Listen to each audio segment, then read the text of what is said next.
Salutations friends, welcome back to my channel. Today's video is scents from a hat. And if you've clicked on this video, you probably already read the title, you probably already know what it is. But if this is your first time tuning in and you're like, what the heck is she talking about? Let's get into the video. Now, Scents from a Hat is my cheeky, silly, just nonsense way to create random top 10 lists. Top 10 lists dominate the YouTube fragosphere, and a lot of people really like them, and some people just think that it's lazy, regurgitated content. I don't have an issue with top 10 lists. I think that they're really great, but sometimes it's nice to have a little bit of fun. So what I'm saying is don't take this video seriously. Please do not take this video seriously. I feel like I have to say that every video because some people think I'm being serious. This is just silly fun. So I've done this a few different times. I will link my other Scents from a Hat videos below. And what I do is I have some adjectives and some scenarios, and I choose a random top 5 or top 10 list. And we're gonna do that today. It's been a very long time since I've done it. I haven't done it since right before this room was like taken apart and floors were ripped up. It's been a few months, so I thought it would be fun to do this right before the holidays. So let's get into the video. If you guys have any recommendations for scenarios or adjectives to be put in said hat, please let me know. And anytime I use a scenario or an adjective that will not be part of the pool again, it gets retired. So I've done like manly fragrances to social distance at the grocery store, slippery holiday party fragrances, gross fragrances for spring, sultry fragrances for bedtime. Some of them have been really good and some of them have been really wacky.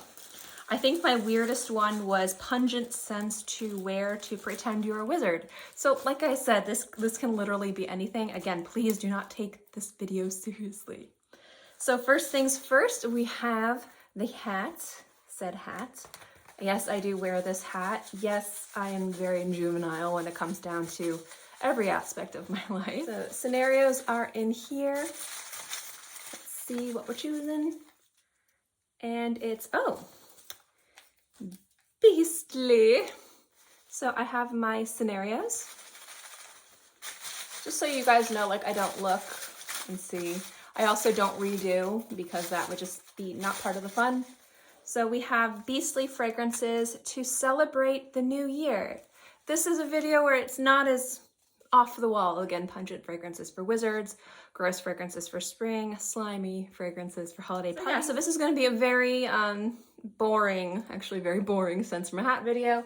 But obviously, if you're looking at this video, if you're watching it, yeah, it's really well timed. I'll throw a few out here. So I have to go to a Halloween party, so it could have been any time of year.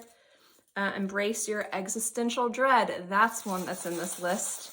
We'll choose one more randomly. That a Disney princess would wear. So like I've got a lot of different things in this list. Some of you guys have come up with great scenarios too. Again, in the comment section below, if you have any things, scenarios, adjectives you would like to see in said hat, let me know. I will put them in.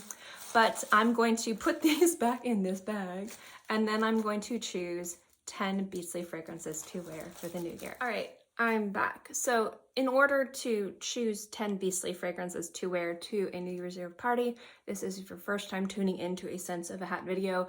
I like to kind of give you the criteria that I kind of established with what the hat chose. So pungent and slimy, I chose specific notes and how they smelled and formulas and compositions.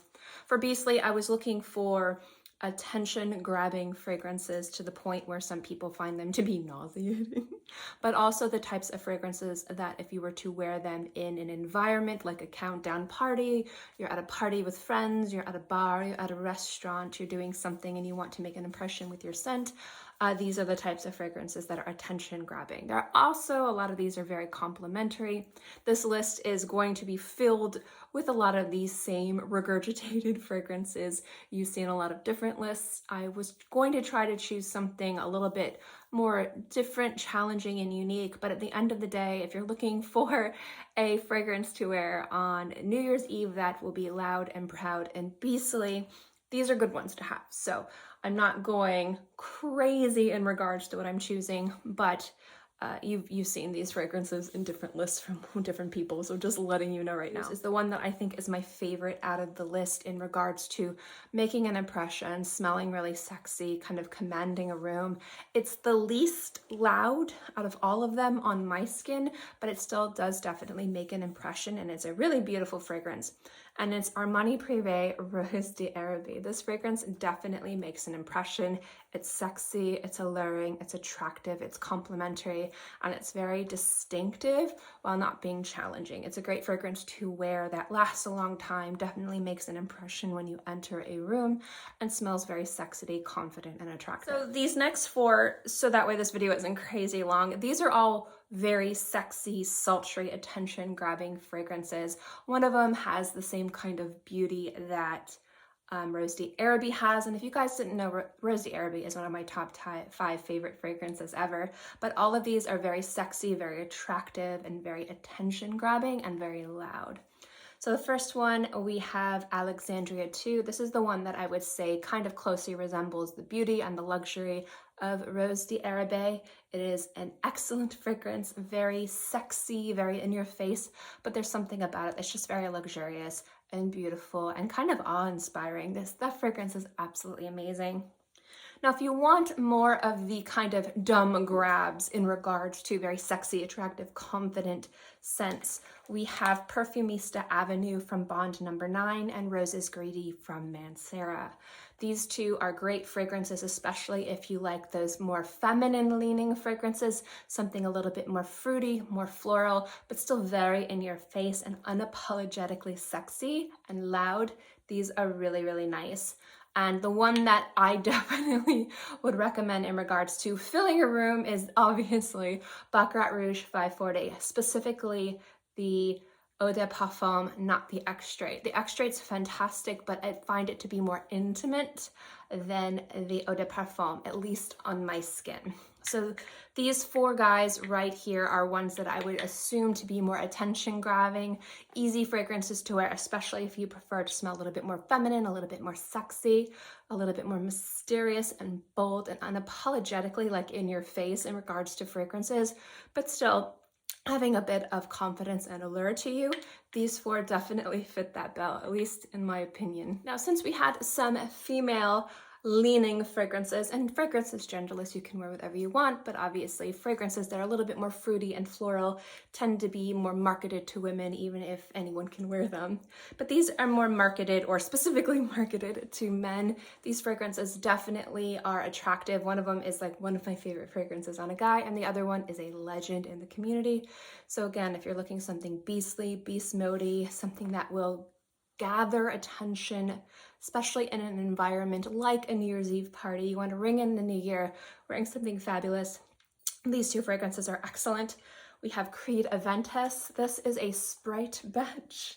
So this isn't like the smokier version. This is more fruity, but this still has a lot of power to it. And when I wear this on my skin, it will fill a room. So I think Aventus had to be on this list. It might not be the loudest and proudest fragrance out of all of these, but just for like the absolute, of course, as part of this list, Aventus. And one of my personal favorites is from Jean Paul Gaultier, the original Le Mans. This one specifically was the first fragrance I ever purchased for a significant other. I find it really sexy, very attractive. Something that very kind of like grabs you and pulls you in, but it's something that you can smell from a distance. At least when I wear it, I actually do really love wearing this fragrance. I do like to wear men's fragrances. I wear whatever I want, and I think anyone can wear whatever you want. If you prefer to only wear men's fragrances or only wear women's fragrances, or to go across the pond whenever you want to just kind of have fun, it's completely up to you, whatever makes you feel happy and complete and content and just, you know, gives you confidence. Wear whatever you want. I like to wear this one, and I really like to smell this on the opposite sex. It's really sexy. So if you are going on a date with somebody, this is a classic fragrance. Everybody pretty much knows what this smells like. You can find this at like discount retailers for like 15 bucks. You don't have to pay full retail price for this. This is, again, the original, but I just find it to be really sexy on a guy, and it definitely kind of is that beastly element where it kind of commands attention, where you enter a room and you wear this, especially if you overspray this a little bit. I am an oversprayer. I tend to not overspray everything. There's some fragrances that one spritz will do, and then other fragrances where I will drown myself in it. This fragrance, I find that if I gently would spray it like 2 to 3 times, 4 times, just gives it a nice, I'm very apparently wearing fragrance, but I do really like the way that I smell when I do, so I do like to overspray this one a bit.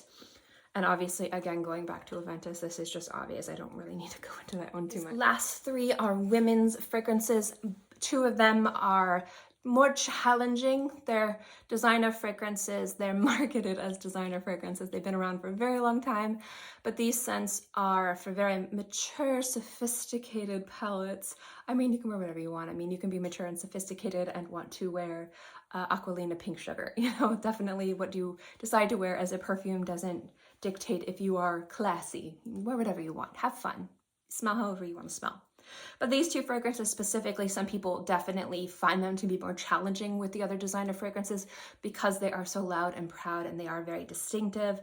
We have Opium from Yves Saint Laurent. The reason why I have this one on here is because this is the type of fragrance that I would like to wear, particularly to a party, especially if I want to make an impression, and it's something that's definitely proud, definitely beastly, and fills a room. And we have Hypnotic Poison from Dior. This one is really gorgeous and very sexy. There's something about it that's very intoxicating, but at the same time, there's something about it that's also kind of mysterious and alluring. And again, this also like fills a room, like, you know, somebody wears this. I was initially going to put Angel in this spot, except that I find that fragrance, I love Angel, but I find this one to be a little bit more elegant and elevated and also more daring. So when I think of a New Year's Eve night, you might be having a nice dinner party with friends and want to have a nice loud fragrance to kind of make an entrance when you enter the room to celebrate New Year's with your friends at a fancy dinner party. Or if you're trying to make an impression at a club or at a party and you want to be sophisticated and sexy and mysterious and not smell like everybody else, but still kind of command attention, Hypnotic Poison from Dior. To me, Angel is beautiful, but this is a little tiny bit more elevated and I think a little bit more appropriate to more celebratory holiday excursions, so to speak. And last but not least is probably, when it comes down to all of these fragrances, the one that just has the most crowd appeal. And this is a women's designer fragrance. And this fragrance, a lot of people love. There's a lot of hype around this scent, specifically around people who really aren't into fragrance, but love to smell really good, really feminine, really flirty. There's something about it that's very romantic and whimsical. And the first few times I wore this, I didn't think that this was as pronounced in regards to projection and sillage and it fills a room. But then I realized that this really is a very beastly fragrance, at least on my skin. And this is the type of fragrance that I can see a lot of people kind of grabbing and wanting to wear to be more flirty and playful and feminine, but there's something about it that's really beautiful, and it's definitely the overworn Flower Bomb from Victor and Rolf. This is really a fantastic fragrance. I do genuinely really like Flower Bomb. I prefer Flower Bomb, Rose Explosion, but I'm trying to be good and not including discontinued fragrances in lists. But there's just something about this fragrance where I can see the mass appeal. I can understand the mass appeal with this fragrance. And I also think that sometimes you can be bold, you can be sexy, but you don't have to be spicy. You don't have to be overtly woody. You don't have to be overtly aromatic. You can have florals and fun and flirtiness while at the same time just wearing something that's really pretty that you can also wear day to day. So this is the Beastly fragrance because on my skin, this does project like crazy and stays in the air forever. It's ridiculous. I'll wear this, I'll be in the kitchen, I'll be getting a drink, making a cup of tea, wear this scent, and then I will go to the grocery store or go to the bank or run some errands and come back. And I will open the door and I will get a face of this fragrance, and it's I've been gone for an hour or two. It does have a lot of staying power in my house, in the air around me. And whenever I wear this, everyone's like, you are wearing a lot of perfume today, even if I'm only spraying this 2 to 3 times. So That's just based on my skin, my body chemistry, how I wear scents, but this is a beastly one that I can see a lot of people wearing if they want to be a little bit more flirty, a little bit more fun, a little bit more feminine on New Year's Eve. It's really, really nice. Guys, that's it. That is my 10 beast mode fragrances. I might entitle this video Beast Mode. I haven't quite decided. Whatever's easier, makes more sense.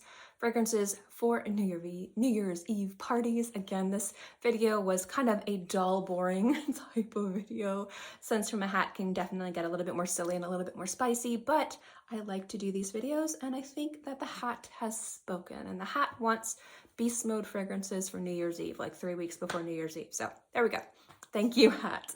Thank you guys so much for watching this video. I hope you enjoyed it. As always, guys, if you agree with my list or you disagree with my list, let me know what you guys would choose in the comment section below. Also, let me know if you have any recommendations to go in the hat. And if you like these Scents from a Hat videos, give this video a thumbs up.